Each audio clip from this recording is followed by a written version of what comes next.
喂，大家好，又係我鳩噏 Butter 仔。開始之前呢，記得幫手撳個 like 同埋 subscribe 我嘅 channel，撳埋鐘仔，咁樣有咩新片你都會第一時間知啊。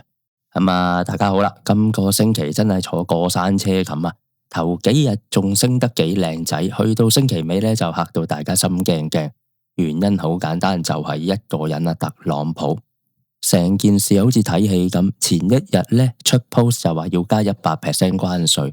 仲要卡住呢個中國軟件出口，股市幣市呢即刻齊齊插水。咁啱啱咋喺 True Social 又出文啦，口風大變啊，寫到明唔使擔心啊，中國一切會好好嘅。習主席只係有個壞嘅 moment，美國係想幫中國噶，唔係想害佢。喂，大佬你玩嘢咩？前一日嚇親人，第二日又拍晒膊頭，唔使驚。咁個市場點跟得切啊？市場自然更加無所適從啦。有人就話呢啲咪就係佢一貫嘅 taco trade 套路咯，用呢個言語嚇市，自己就收割呢個波動。今日就同大家吹下水，拆解今個星期點解市場咁癲啦。原本美股、港股都行得幾順，S&P 500 Nasdaq 都有得升 ，AI 業績又靚仔。大家心諗應該都穩定翻啦。點知特朗普一句，中國唔公平，我會加3倍嘅關稅啊！哇，呢句一出，好似戲院有人大嗌火燭咁啊！全場即刻亂晒，道中一個下晝抹走成個星期升幅。Nasdaq 跌得仲慘，科技股幾百億市值唔見晒。投資者最怕咩？就係冇預警啊嘛。經濟數據可以差，但大家都預咗。最頂唔順呢，就係突然之間啲政策變面啊！講真係嚇死人啊！特朗普一 post， 全球市值一日蒸發2萬億美金，大過加拿大嘅 GDP 啊！最傷呢，就係啲科技股 Apple 啊、Tesla， 晶片股全部中槍，就連 AI Darling Nvidia、AMD、Dell 呢都要跟住跌。但係最慘呢，就係加密貨幣啊，24小時爆倉金額差唔多1,900億美金啊 ，Bitcoin 急跌，以太幣跟住落 ，Altcoin 更加血流成河。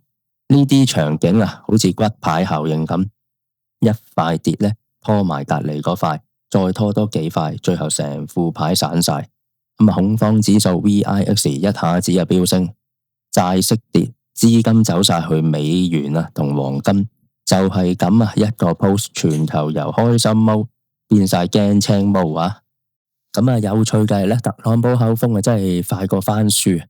10月11號仲講到好辣，要加關稅，啲晶片又卡出口，結果啱啱咧12號咧又出咗 True Social 出文咧，就話唔使擔心，中國習主席只係有個壞 moment， 美國係想幫佢，唔係害佢。真係好似一拳打落你個肚度，第二日摸下你個膊頭，唔好驚啊兄弟，我冇惡意啊！市場係最唔中意呢啲無所適從嘅嘢啊！雖然市況好似地震咁，但係咧 AI 故事依然穩嘅。AMD 咧公布咗MI300 晶片需求勁旺啊 ，Dell 咧就已經拎到幾單 AI 伺服器大單。投資者覺得 AI 唔係再係吹水，而係真係落地部署啊。Nvidia 仲堅跌完呢，彈得快過個大市。講真，冇 Nvidia AI 根本喐唔到，所以啲資金呢依然要揸實佢。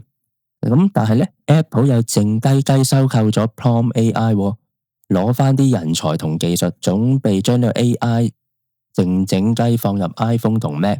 佢哋嘅打法呢同 Microsoft、Google 唔同，冇大龍鳳，係融入日常啊。等你唔覺意話有 AI。但係用落又覺得幾舒服。OpenAI 呢，依舊霸住 Silicon Valley 呢個思維，成個行業圍住佢轉。Startup 呢唔係挑戰 OpenAI， 而係靠 OpenAI 生存。Meta 都唔認輸，繼續大手挖角，拉走晒亞洲頂尖實驗室嘅科學家。阿 Zach 明顯係重建 AI 呢個核心。幣圈就真係慘啦，Bitcoin 呢插穿咗呢個支持位，以太幣跟住落 Altcoin 呢直頭血洗，成個市場一夜之間爆倉1,900億美金。本來有人成日話Crypto 係數碼黃金，唔會同股市一齊跌，結果呢一次呢又一次證明佢根本係一個高風險資產，嚇親嘅時候仲跌得快過股票。咁仲有一個問題就係槓桿，太多人用槓桿炒幣啊，所以特朗普一出 post，系統即刻觸發斬倉，爆倉效應就好似骨牌咁越碌越大。咁唔係所有資產都死晒嘅，今次最大贏家就係黃金啊。咁特朗普一出聲，資金即刻湧晒去金市避險，結果呢，金價短時間之內抽升啊，衝上去歷史高位嘅附近。點解金升呢？簡單3個原因。關稅意味住進口嘢加價，市場驚呢個通脹升，金就係天然嘅保險。2中美貿易戰升級，地緣風險返嚟，投資者寧願揸金啊。3呢個幣市齊齊斬倉，啲錢總要揾地方拍噶嘛，黃金就係最穩陣嘅避風港啦。所以畫面好清楚啦。股票跌，幣市跌，但係金升啊，黃金再一次證明喺亂局中佢嘅地位仲係好硬淨噶。S&P 呢雖然係收平，但係呢過程真係驚心動魄。星期一仲好似樂觀，星期五呢就變晒驚青。債券升，金價升，科技跌啦，大家都好似避險毛。明明經濟基本面就冇大變，消費都穩噶，失業率都低，但係呢，因為特朗普一個 post 搞到全世界一齊震啊！成個星期最深刻嘅感覺係咩呢？市場根本唔係炒數據，淨係炒情緒。一個 post 可以蒸發2萬億美金，仲要係冇實際政策落地，真係玩到啲投資者心驚驚。AI 呢條大故事冇變 ，NVIDIA、AMD、Apple、OpenAI 繼續行緊前邊 ，Crypto 又一次俾人教育。所謂數碼黃金其實係高風險資產，嚇親就插啊！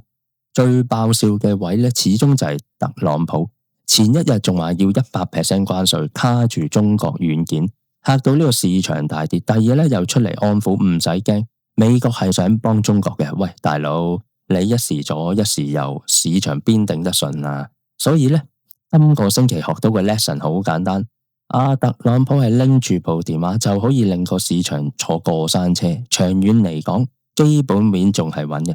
AI 雲端自動化呢啲大趨勢冇變，但係短期嘅波動呢，大家真係要習慣，因為佢係隨時又會再出一個 post 嚇親你，嚇你一鑊啊！